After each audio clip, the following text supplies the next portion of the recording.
नमस्कार बच्चों, हमने बिहारी जी के दोहे पढ़े थे, उनका अध्ययन किया है। आशा है आपको समझ में आए होंगे और आपने उनको दोबारा पढ़ा होगा, उनको याद किया होगा। तो आइए आज हम इनके प्रश्नोत्तर करते हैं। तो पहला प्रश्न देखते हैं।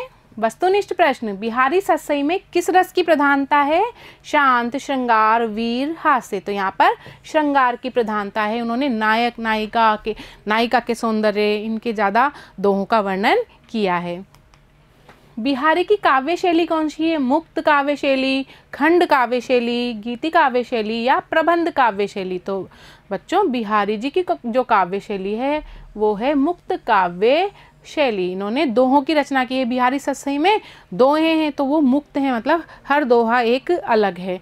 जबकि खंड काव्य में अलग अलग खंड में अलग अलग कथाएं होती हैं। प्रबंध काव्य में एक ही कथा, पूरे प्रबंध, एक ही कथा का प्रबंध होता है। बहुत बड़ा काव्य होता है लेकिन उसमें एक ही कथा चलती है। जैसे रामचरितमानस में राम कथा है और बहुत बड़े उसमें वो है, अलग अलग खंड तो हैं लेकिन कथा राम की है।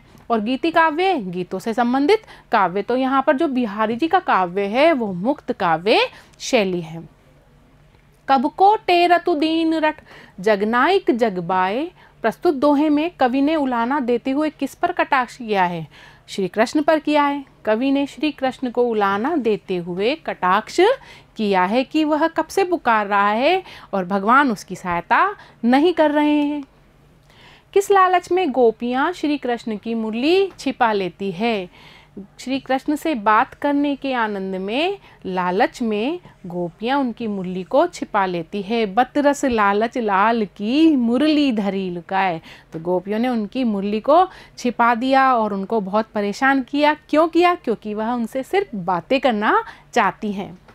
श्री कृष्ण के आगमन पर वन के मोर क्या प्रतिक्रिया व्यक्त करते हैं? श्री कृष्ण के आगमन पर मोर उनके श्याम स्वरूप को क्या समझ लेते हैं? बादल समझकर हर्ष से नाचने लगते हैं।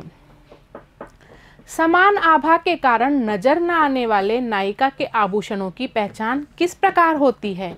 आभूषणों की पहचान हाथ से शरीर को छूने पर आभूषणों की कठोरता से उनकी पहचान होती है। तो नायिका का सौंदर्य भी बहुत बिल्कुल स्वर्ण की कांति वाला है और स्वर्ण के आभूषण उसने धारण कर रहे हैं, तो दोनों में बिल्कुल समान चमक है, पहचान में ही नहीं आते। लेकिन जब स्पर्श करके देखते हैं तो आभूषण कैसे लगते हैं? वो कठोर लगते हैं।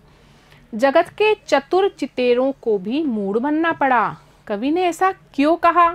जब नायिका का चित्र बनाया जाता है तो चित्र बनाते समय नायिका की छवि पल पल में बदलती रहती है। तो जब भी चित्रकार उसकी तरफ देखता है चित्र बनाते हुए तो हर समय उसे छवि बदलती हुई दिखती है। जब उसकी ओर देखता था उसे उसकी मुद्रा या स्वरूप में कुछ अंतर दिखाई देता था। इस कारण चित्रकार उसका यथावत चित्र नहीं बना पाता था। इसी कारण वह मूर्ख सिद्ध होता था।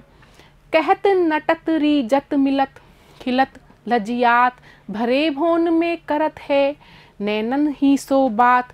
प्रस्तुत दोहे के माध्यम से नायक नायिका आँखों की चेष्टाओं के माध्यम से किन भावों को प्रकट कर रहे हैं? प्रेम के भावों को प्रकट कर रहे हैं। तो कैसे कर रहे हैं?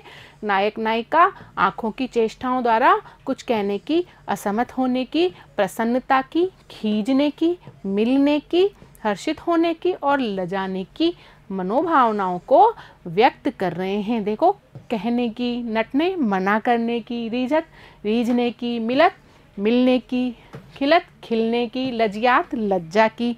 तो ये सारी भावनाएं यहाँ पर वो प्रकट कर रहे हैं।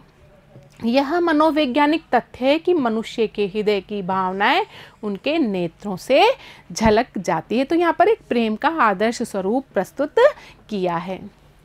अंग अंग नग जगमगत दीप सिखासी देह दिया बढ़ाए हूँ बड़ो उजारो गेह। प्रस्तुत दोहे में सखी नायक से नायिका की छवि की प्रशंसा करते हुए क्या कहना चाहती है?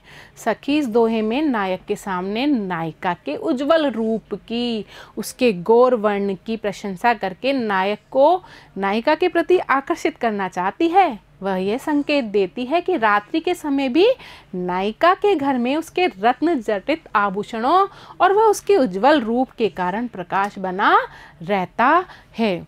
तो यहाँ पर नायिका का अद्भुत सौंदर्य दिखाया गया है और अतिशयोक्ति अलंकार का वर्णन किया गया है। तो बच्चों ये प्रश्नोत्तर आप लिख लीजिए और इनको याद भी कर लीजिए। और अब हम अगले वीडियो में पाठ 5 भूषण का अध्ययन करेंगे। तब तक के लिए धन्यवाद।